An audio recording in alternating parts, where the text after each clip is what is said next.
Perfect. All right, so I'm so excited to be chatting today with Joe Carter. He is a coach with Franchise Consulting Company. He is an experienced franchise consultant who has spent years helping entrepreneurs navigate the world of franchise ownership.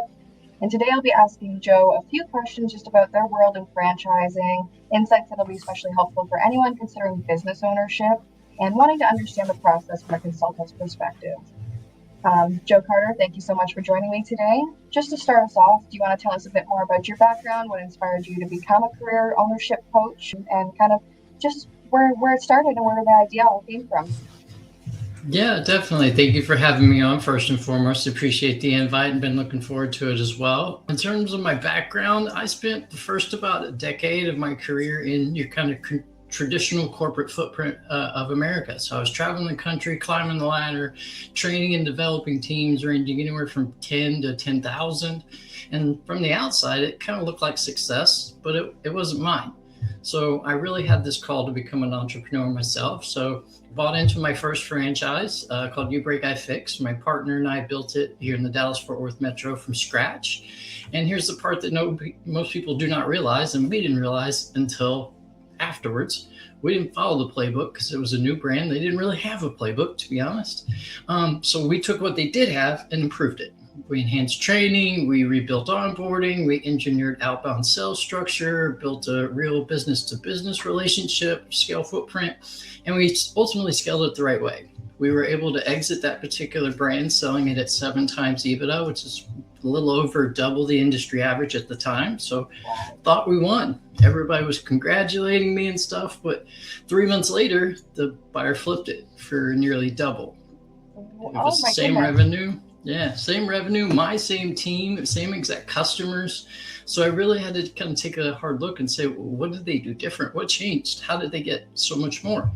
Yeah. And in reality, what happened was they documented the stuff that we were already doing, but they just put it inside of tangible items that could be replicated and followed.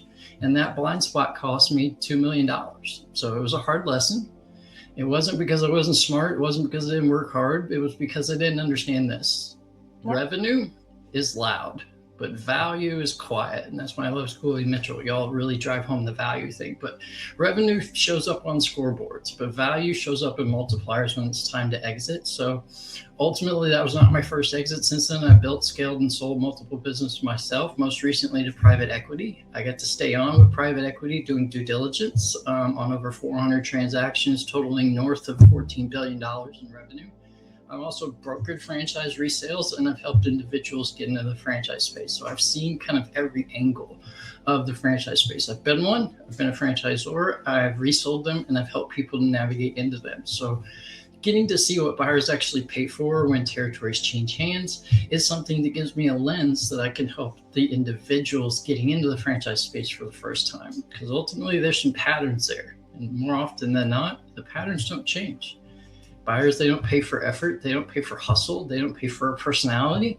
They pay for transferability. They pay for revenue predictability. They pay for systems and processes. Ultimately, that $2 million lesson mistake that I mentioned, it wasn't a fluke. I consider it tuition. I paid $2 million for tuition. I want to take that tuition, that education that I learned, and pass it on to every single one of my clients. So I don't help people buy franchises. That's why I like to be called a coach. Not necessarily a broker or consultant, I'm a coach. Because I want to help them buy a business that one day they can do with it what they want to do. If that's resell it, they can. If they want to hand it off to the next generation and become a legacy play, they can. If they want to keep it forever and just be a consistent stream of revenue or cash flow for them, they can. But you have to reverse engineer the exit, whatever that exit is, from the beginning, so that we're not chasing something without attempting to scale and not knowing what it is we're actually scaling. Then that's you couldn't have said it better yourself. I couldn't have said it better than you, honestly. Like on the long-term value really is a big thing that people don't look at oftentimes, and it's really an important value to weighing a business one versus another, because one could sell for 2 million versus one selling for $1 million, but meanwhile that one made 200,000 a year and the one made 100,000. They think the one that made 200,000 was better, but in the end, the other one sold for more. And long term, that's really often the better option, right? If you look at it as a long-term person, longevity is a really big thing. So I'm glad that you look at things like that, because not everybody does. Yeah, perfect. So when you begin working with a new client, what does the process look like for understanding their goals, their skills, lifestyle preferences, and their financial needs before recommending franchise options?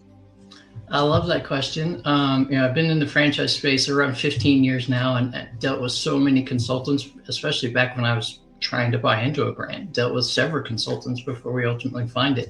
What I see in terms of patterns or trends there is a lot of consultants, they start with brands.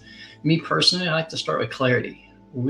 I created what's called the franchise buyer's blueprint, which takes all that experience and that tuition that I mentioned earlier and just puts it in a framework that we can leverage with our clients so that we're defining what outcome we're trying to achieve before we really begin this discovery process of figuring out a brand. Ultimately, I want to do a very deep discovery call, not surface level questions like, well, how much money do you want to make? Like, that's important, don't get me wrong, but that's not how I can manufacture an exit that you have in mind. So I'm asking questions like, what does your ideal Tuesday look like? Are you building income or are you trying to build equity? Do you want one unit or do you want leverage? In 5 years, do you want freedom, multi-unit scale, or do you want to try to sell this thing and exit? And a lot of people don't know the answer to that question when I start asking them. And that's fine. But it forces them to start thinking about those answers so that as we do present brands, we can present them in a way that says, if you're looking for freedom, this is going to give you that avenue. If you're looking for exit, this one's going to give you that avenue. Because ultimately that's the problem, is they don't really know what the exit should be. And I want to at least help them start to think about that before they invest anything. Then we move into the NDA, the candidate questionnaire that we leverage so that we can get some real data around what's their capital comfort zone, what's their risk tolerance, what leadership experience do they have, what time availability can they apply to the role, what's their appetite for multi-unit, and what's their long-term wealth target. So we're not guessing, we're engineering alignment. When we have all of those things, then we curate and we present somewhere between 5 and 7 brands, depending on the client. We don't send them 30. We're not trying to send them hype. We're trying to filter out everything within our network to give them the best fits based on 5 strategic domains that are built into the franchise buyer's blueprint. So we're looking at unit economics. We're looking at system strength, brand leverage, franchisee sentiment, and finally exit readiness. So we rank them on those 5 areas based on what the client's looking for. And if they don't check the box, they don't make the list or we drop them off the list very quickly. Yep. So that we're not just helping them buy a franchise, we're helping them choose a lifestyle and a future valuation multiplier. A job, make sure 2 align, but a valuation multiplier, make sure all 5 align. That's how we look to build value from day one. Yeah, no, I love that. And you're basically just helping them find their North Star and giving them options that's best for them. And you're weighing it from beginning to end and looking at the exit, which, I mean, not everybody, again, does that. So it's really great. I really like the way that you approach business and your candidates and that sort of thing.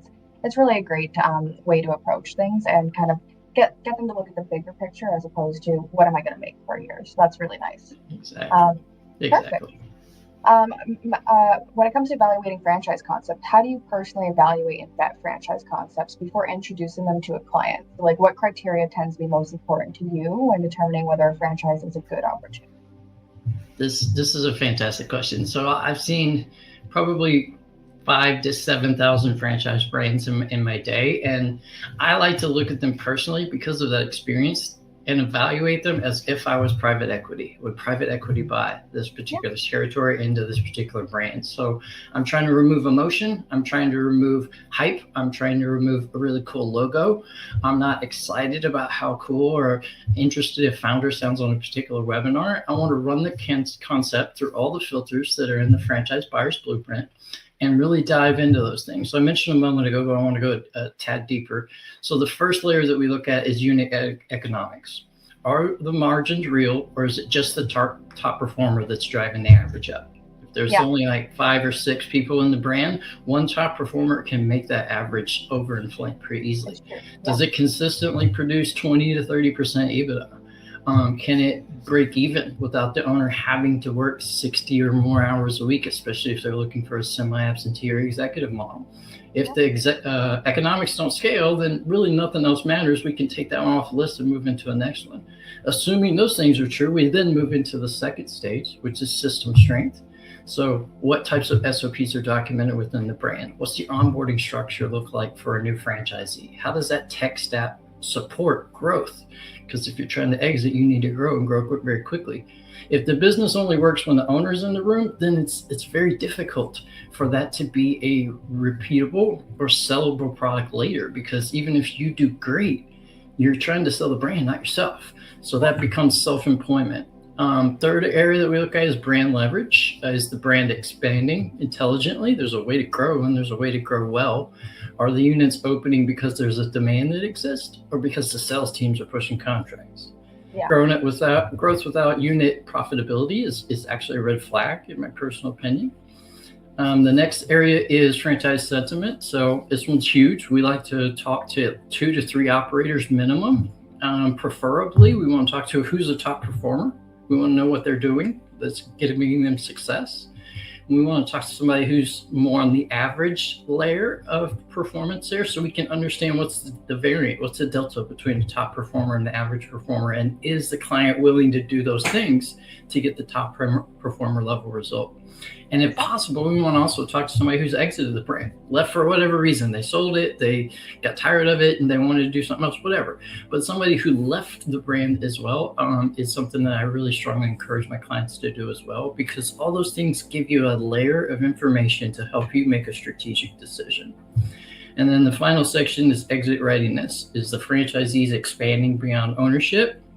Are we quietly looking to sell? Has anybody exited at a multiplier north of the industry average? Are they transferring assets from is it kind of a legacy brand that's been around for a while, and we're in like a multiple generation type thing, so that we can evaluate brands not based on how they feel, but based upon, are they transferable, predictable, and do they have multi-unit leverage? If I do that with my client, 98.9% of the time, it's a successful venture for them, because they understand that from the get. No, and that's wonderful, honestly. That way you're not popping them in, and then 5 years once their term comes up, they're like, oh, I picked the wrong franchise. You're really weighing all the options and weighing all the opportunities, and really what the value is with each of them, and how they align to that individual and what they're looking for in the future. So that really is wonderful, that your approach to that, and I can appreciate that myself for sure. All right. Perfect. So can you share an example of like particularly like a challenging client placement, like how you worked through the situation ultimately to find the right fit? Like, was there someone that you found, like, I just really don't know what the right fit for them is, or they didn't know what the right fit for themselves were, and they just were very indecisive? Yeah, truthfully, the hardest placements aren't always financial. They're psychological more often than not. I remember I worked with an executive. His name was Tom. He was a highly analytical guy, very successful in his career, had a very high level income. So on paper, financially, he was ready. He didn't need an SBA. Like, he had the funds to be able to invest in pretty much any brand that he wanted. But every time we narrowed it down to 2 pretty strong brands, he got to a level of hesitation. Not because the numbers didn't work, they did. It was because his identity was shifting. He kept saying that he wanted something quote unquote safe. And after hearing that question or that statement from him a couple of times, I just turned around and asked him a question. I was like, I need to understand this. What does safe actually mean to you? Yeah. And that moment changed everything. For him, safe didn't mean predictable income. That was what I was perceiving he meant, right? But what he meant was he wanted control. He didn't want to have to be controlled through a particular brand. And I didn't understand that till I asked the question. And once I did, I was able to reframe the strategy. So instead of semi-absentee, we targeted a model where he could build infrastructure, hire leadership early, and then scale the multi-unit later, versus trying to pigeonhole in by skipping the step. So ultimately, we were able to find a very strong brand for him. He was able to invest. He's been with that brand a little over 2 years now, doing exceptionally well, and has already opened his 3rd unit. So he had the same capital. We just had to align him differently. So now he's got a GM in place, and he's looking to scale. He's got 3 now, but I believe he's looking to scale to 10 last time I spoke to him. So it's not always my quote unquote job or role to match someone to a franchise. Everybody says that all the time. You're a franchise matchmaker. No, not really. I'm here to help you see yourself clearly in a place of entrepreneurship, because I've seen people who fail, and more often than not, they don't fail because they bought a bad brand, got a brand that didn't align with what they were trying to achieve. And I want to eliminate that as a possibility. And that's where the discovery process comes in so importantly. Yeah, no, I love that. And honestly, like you said, not people don't fail necessarily because they bought a broad brand, but maybe it's because sometimes they're misguided originally, and they don't align with the original brand that maybe someone thought they would, because perceptions are always different and everyone perceives things differently. And just asking that simple question or just getting some clarification can go a really long way with aligning someone well for their future. So I love that you asked that question, and that was very, very well thought out to be able to kind of just narrow it down and get to really what the bottom objection really was as to what is not working out. So yeah, I love that. So how do you tailor different approaches for clients who come from very different like financial situations or professional backgrounds? So for example, he was very well off financially, but what if someone had come in and they knew exactly what they wanted, but just maybe it didn't work out? Like, how do you tailor your approach to different backgrounds? Yeah, I love that question. A lot of people that I deal with in terms of clients are kind of the corporate refugee is the terminology that gets thrown out pretty often. But somebody who's been in a corporate world, similar to myself back in the day, they're likely kind of quote unquote middle aged because they've been able to develop themselves in a career. They probably have a strong income, but like it or not, a lot of industries today, especially, are getting impacted by AI and other things. And there's some roles that are being phased out. So they either have already been phased out or have a perception that the role that they're in may potentially be phased out at some point in the future. And they're trying to figure out a way to navigate out of it. So ultimately, they're at a level of kind of burnout, but financially comfortable. So one particular client, his name was Roz. He didn't necessarily need money. He was pretty well off. He wanted control. He wanted to be able to find something that was more than a side hustle, one that could be that in the beginning because he still had this current job, but wanted it to be something that was ultimately income replacement later. Yeah. So we aligned him with a scalable service specific brand that didn't have that potential possibility of disappearing when AI takes off, had strong unit economics, had a clear pathway for him to be able to get into multiple territories. He launched his first location in March of last year. He opened his second territory in, I believe it was September. It might have been October though. And he's launching his third one as of last month. So he's far exceeded his break even, well ahead of projection. He's at his third unit now in a little less than a year. And ultimately the most important thing was I got on a call with him about a week and a half ago. It's like, how's it going? Tell me. He's telling me about, we've launched this. I hired this person. Like, we're doing great. And a quote from that conversation stuck with me ever since. He said, for the first time in my career, I built something that I own and I couldn't feel better about it. So that was like one of those, thank you. That's a win. That's like a high five moment, right? Revenue grew. That's great. Equity built for sure. But the real shift was psychological. He was working hard in his corporate world and he was making good money. But now he feels like it's his. And that is such a huge shift psychologically that just gives him the motivation to continue to pursue. I love that. No, that's super awesome. That actually kind of brings me to my next segment. I was going to ask about kind of success stories and stuff. Like that kind of sounds like a great success story. And honestly, we feel the same about when we bring franchisees in and they're like, I turned my whole life around and I can provide for my family and my extended family and that sort of thing. And it really is a great sense of fulfillment and just like you feel good that you helped someone out, and it's so nice. So that's a great story. I really like that. But can you tell us about like a client who chose the right business for them and has gone on and found success, maybe aside from that, Tom? And how rewarding is it for you to help someone take that step into the business ownership and build something meaningful for themselves? You kind of answered that already, but maybe another success story that you might have with someone that stands out to you that's always kind of stuck with you. Yeah, definitely. So there's one that bought into a franchise brand. Her name is Angela. It was a household residential cleaning concept that she brought into many years ago, like 7-8 years ago, probably. Grew it, tried to get into a second territory within that brand, did, and then had to back out because it just wasn't ready to leverage and be able to scale beyond that single territory. So kind of went back and just honed in on that particular territory. But over the years that I've had the pleasure of knowing and working with her, she learned a lot. That was her second franchise. She had bought into at that point. She was like, I want to figure out a way to do it the opposite way. I want to create my own franchise brand. I've seen this. I've seen what works. I've seen what you need, what you don't need. How do you support? I want to do it myself. So was able to give some strategic guidance because that's something that I've done previously as well. And she's recently launched, as of end of last year, her own franchise brand. I was able to help her exit that previous franchise brand from a resale perspective so she could use that capital to launch her new franchise brand. Now she's up to, I believe it's 14 franchisees in like 6 months or something, which is a tremendous amount of growth for a brand new franchise brand.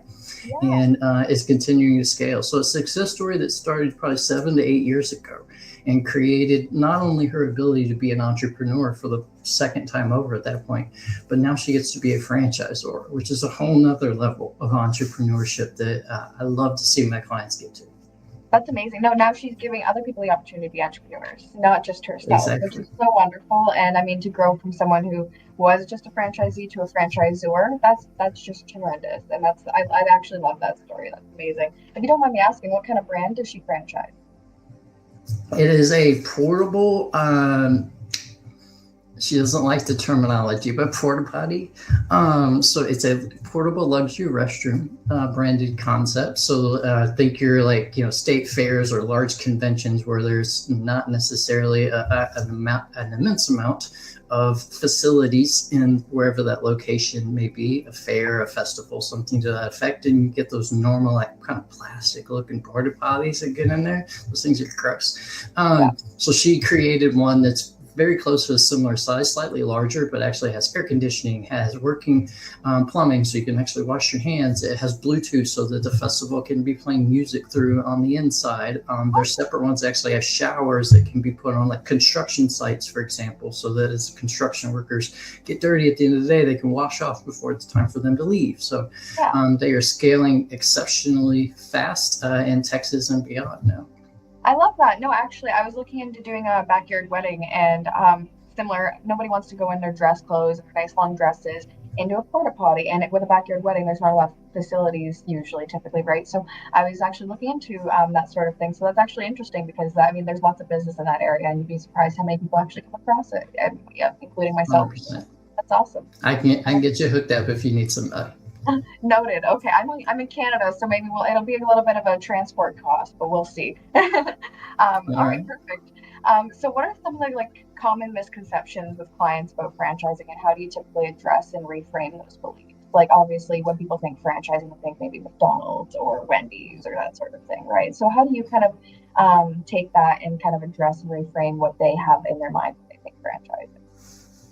There's a couple from a misconception perspective, in my opinion. So the first one is safe. I mentioned that earlier, but there kind of is no such thing as safe in franchising. You can only ensure that you have alignment, and alignment creates the capability for safe, but it's not guaranteed. You have to kind of structure it. There's a very big difference. A bad operator in a great franchise brand is still going to fail. A great operator in the wrong brand is still going to struggle. So it's got to be a good operator in the right brand for them so that there's the ability to be successful and be quote unquote safe. The next one is, easiest way to put it is a turnkey business. If I buy a franchise, then it should just be turnkey. I should just be able to put the money in the bank account and get the money back out later. That's not really out there. I don't care if it's McDonald's, Starbucks, Chick-fil-A, you still have to work the model. Sure. So you're buying a framework, you're buying a playbook, you're buying systems and processes that have proven themselves to be successful, but you have to go execute them. Now, your level of execution and how much involvement you have that can be variable based on the brand, but you can't just throw money at something and hope to get it back. There is a playbook that has to be followed. You still got to lead, you still got to build culture, you got to, pull all the levers that are necessary to be successful. So if buying into a franchise does reduce the variability of quote unquote safe investments or things of that nature, but it doesn't eliminate responsibility. That's true. Yeah. And then the last one I would say is brand recognition. I get on so many calls every single week with people that are just beginning to look into a franchise and think they want the big names. We've mentioned a couple of them before. And to a degree, there's recognition, and therefore there's value that comes from a brand like a Chick-fil-A, a Starbucks, a McDonald's, something like that. But you also are going to pay for it because they're that big. Everybody wants it. Dunkin' Donuts. I get asked about Dunkin' Donuts every single week. Great concept. I have nothing against Dunkin' Donuts. I'm trying to sell one right now, brokering a deal. I have nothing against them. However, not everybody can afford a Dunkin' Donuts. There is a level of payment that you must make because of that brand recognition. And brand recognition doesn't always equal profitability. Yeah. Some of the most recognizable brands out there have very laser thin margins, and you can find a similar concept that has 25 to 35% improvement in those margins that's virtually the same and less expensive for you. So giving my clients the ability to say, okay, you like Dunkin' Donuts, that's great, but here's 3 other ones that are very, very similar to Dunkin' Donuts. Let's go through the pros and the cons, and let's actually apply the blueprint. If Dunkin' still wins at the end, then cool. But let's make sure it wins by going through a framework that looks at unit economic scalability, and exit multiplier, a sentiment of franchisees, and a strength of the leadership bench. And if it applies, it's the best, then we'll go. If there's another one, which happens more often than you would think, that's not a Dunkin' or not a McDonald's or not a Starbucks or whatever, but a very similar concept that is just more aligned with the client, that's the one where we move with. And that's exactly it. No, I love you said that great. I love that you kind of broke down exactly what the misconceptions are, and those really are the main misconceptions. And a lot of people do think franchising, they think that they have to invest a whole lot of money and it's a huge investment. And actually, I even thought that myself. I didn't realize that there are those low investment franchises, and I mean, we Scully Mitchell are one of them. They're actually very lower investment compared to your average franchise that you would think of out there. And ultimately, you don't really have to put that, at the end of the day, it's still an investment, but you don't actually have to put that much money down as people might think in order to invest in yourself and build an asset and build a business. That kind of brings me to my next topic as well. So, so based on your experience, what has it been like working with Scully Mitchell? Like, what is it about Scully Mitchell that makes it attractive to certain clients that you work with? So first and foremost, it's been great working with Scully Mitchell. The entire Scully Mitchell team is, yourself included, obviously exceptionally passionate about the brand.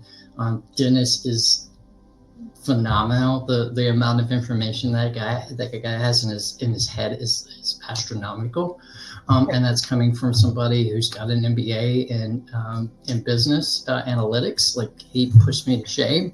So, but in terms of the attractiveness to certain clients, there is a high level, if there's alignment, attractiveness with this. If there is a client that is looking for something that's easy to work from home, lower investment, is really relationship driven, somebody who's probably already in networks, so to speak, in their territory, in their area, then it becomes an exceptionally close and very attractive model as a result.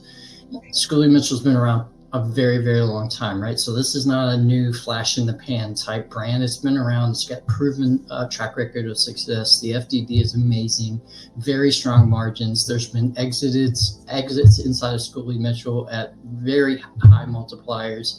So it's got a proven concept of cash flow capability within the brand, and then the ability to exit later. So the value proposition is exceptionally clear. If you have somebody who's got, in my opinion at least, strong relationship building skills, is comfortable talking to owners in a small business environment about their expenses and how they could be better controlled. Someone who wants kind of a lower overhead model, does typically prefer a more service-based model than some kind of like retail-driven concept, and values margin over brand. Not that Scully Mitchell's not a great brand, but y'all's margins are better than any similar franchise brands to you all. So the good things about y'all, you don't have to manage inventory. You're not looking for like 20 employees. You're building the ideal client profile, and then you're going finding people who fit that profile and executing them. So B2B is a heavy, intensification factor that I talk to my clients with. What's your brand network look like? Who are you? Do you go to chamber? Who's in your chamber? Do you go to BNI? Who's in your BNI? You just got 12 leads. Like, day one, you already know them. You just call them and tell them you're looking at doing this, and whether or not they would be interested. And you could have stuff starting from day one. So having that kind of exit in mind, whatever their exit is, and working backwards. Schooley Mitchell very often does fit the bill for a lot of different people, assuming they have a few of those kind of basic level qualifications. Yeah, for sure. Yeah, no. And that's exactly it. Honestly, anyone who has like consulting background, sales background, even just some high level executive, even just some managers that are just good with like results driven, people driven, relationship driven. Like a lot of those people we find do very well with the School Mitchell franchise, and it really is a low investment, but it can be a high return at the end. So when we talk about exit value, that it really is there, as you and Dennis have discussed. Obviously, you want to go check out that podcast for anyone watching. But yeah, so that has been great to just like talk about all of this with you and stuff, and it's been wonderful to kind of just go over and get to know your approach with your clients and that sort of thing. I do truly appreciate you taking the time to join me today and share your insight. I know this conversation will be incredibly valuable for anyone interested in franchising and business ownership and understanding what's really like to work with a franchise coach. Because as you said, you're a coach, not a consultant, not a broker. You coach people and try and find their North Star and work through all of the steps that you think are necessary, which I also agree with, to make sure that they're making the right decision, short term and long term, so that way they actually get real success. So yeah, no, I appreciate you being here, and it was a pleasure speaking with you today, Joe. Absolutely. I appreciate you having me on. And one last thing I'd love to leave your audience with, if you're interested in entrepreneurship, specifically franchise, certainly Schooley Mitchell is a brand that you should look into. If there's any other brands of interest or you don't even know where to start, please feel free to reach out to myself and my team. Easiest way to find this is either on LinkedIn or on our website. It's twinflametx.com, and we will help you to identify what brands could be the best potential fits for you, because trust me, I've done this. I'm on my 6th business right now. Ownership is powerful, but only when it's intentional. Too many people try to chase something with revenue but no margins, and they don't understand that they're actually building a house of cards that's going to fall apart the second they walk away. You may hit big numbers, you may work hard, but you're going to end up sacrificing time if you don't have alignment from the beginning. So let's develop your strategy, your exit strategy from day one, and find the brand that best fits that. And you have the roadmap and the playbook to be able to go and execute and be the entrepreneur you've always wanted to be. Yeah, no, I couldn't have said it better, Joe. And as everyone knows, there's the email. I'll try and get a link for it, and that way anyone who wants to click a link can just directly email him and wants to reach out and discuss any franchising opportunities, you're more than welcome to say. It was wonderful speaking with you today, Joe. And again, it was great to have you on, and I look forward to continuing to work with you and find opportunities that fit well with us. 100%, I agree. Thank you so much. Have a great rest of your day too. You as well. Bye for now. Bye-bye.